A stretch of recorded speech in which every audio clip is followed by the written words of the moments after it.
Oke, next kita ke pernapasan. Pernapasan juga nggak gitu banyak. Di gangguannya sih, gue expect besok bakal keluar di gangguan sih guys, atau nggak di sini. Tapi overview dulu sebelumnya, saluran pernapasan tuh dimulai dari hidung, faring, laring, trakea, bronchus, bronchiolus, paru-paru, dan alveolus. Ya, ini pelajaran SD lah ya udah tahu juga. Tapi kayaknya kalau secara fungsi dan apapun itu kayaknya nggak akan ditanya, menurut gue. Jadi kayak kita skip aja langsung ke pernapasan dada dan perut. Bedanya apa? Aslinya cuma di sini sih. Diafragma sama otot antar tulang rusuknya. Jadi kalau pernapasan dada ya kalian aslinya bisa peragain sih. Kan kalau misalnya kayak kalian tarik napas pakai dada, berarti kan kalau dada itu cuma otot antar tulang rusuk doang yang main. Itu berarti kan pasti kontraksi, dan kalau ekspirasi relaksasi. Nah, karena kalian inspirasi, kan kalian kayak menghirup udara, berarti kan soalnya paru-paru pembesar kan, karena kan ya udaranya masuk kan. Ekspirasi berarti mengecil. Rongga dadanya obviously juga bakal membesar kalau ekspirasi mengecil. Nah, tekanan paru-parunya jangan salah di sini. Kalau inspirasi dia malah menurun. Kenapa? Karena kan kayak ini, let's say ini orang gitu ya, terus ini ada hidungnya gitu ya. Maaf, gue nggak bisa gambar. Kayak burung ya. Nah, ini udara gitu ya. Kalau tekanan paru-parunya nanti dia kayak di sini menurun, kan berarti kan yang di luar itu lebih tinggi kan. Nah, kalian harus tahu kalau udara itu dia itu alirannya itu dari yang tinggi ke rendah. Jadi dia bakal masuk. Makanya kenapa yang di paru-paru dia merendah.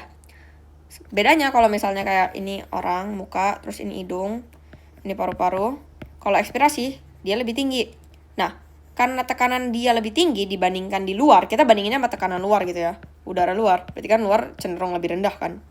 Nah, makanya udaranya itu keluar, ekspirasi.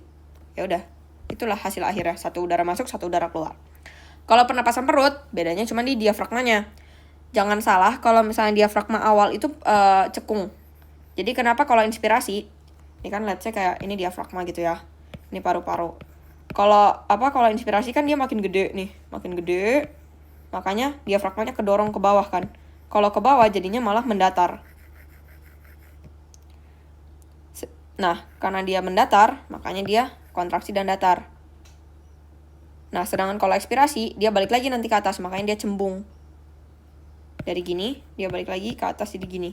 Karena kan paru-parunya juga mengecil kan, kayak dia inflate gitu kan. Ya, begitu. Sisanya juga sama.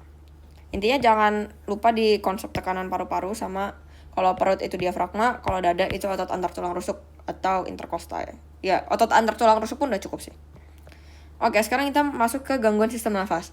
Jujur, gue sendiri nggak hafal. Tapi cara gue ngafalinnya mungkin kayak dia itu kalau soal bio pasti tuh ada hint yang buat karakteristik yang beda sama yang lain.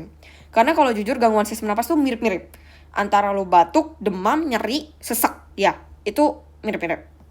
Asma, kuncinya adalah di alergi sama mengi. Itu.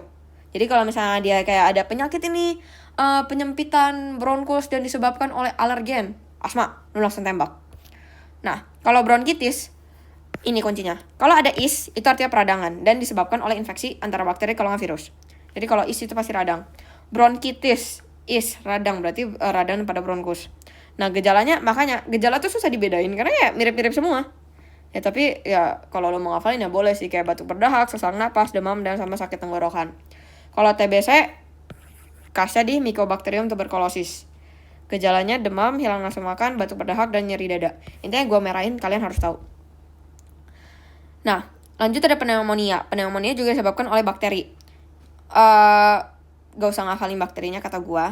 Karena kalau misalnya kalian lihat belakangnya itu udah pasti udah ketahuan pneumonia banget. Dan ini adalah infeksi paru-paru atau peradangan dan penumpukan cairan pada alveoli.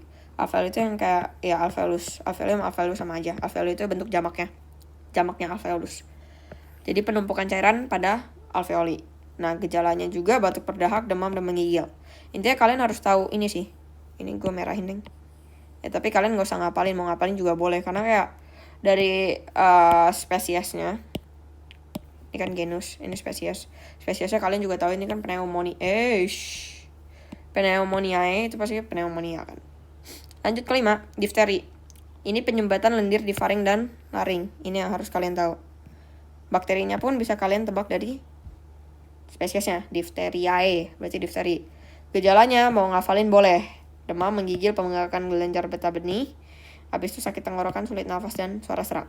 Tapi udah gue ngomong ini mirip-mirip banget. Jadi kata gue mendingan karakteristiknya. Sinusitis, radang di sinus. Sinus itu terletak di kayaknya antara kanan sama kiri. Intinya bagian pipi gitu loh. Lu bisa lihat gambarnya, cari sendiri nanti. Jadi basically dia banyak nanah yang terkumpul di sana. Makanya nanti akan ada efeknya, ada kurang hilang penciuman, hidungnya tersumbat, ya lendir atau ingus berwarna kuning, dan nyeri di wajah. Sudah, begitu aja. Basically kalau ini lu ngafalin clue sih kalau menurut gue. Kayak bukan clue sih, tapi kayak pasti ada salah satu yang menonjol. Karena kalau lu mau ngafalin dari gejala, kata gue agak susah. Tapi boleh, maksudnya ya boleh-boleh aja, terserah lu. Cuman kalau menurut gue mendingan hafalin dari karakteristiknya aja sih. Begitu deh.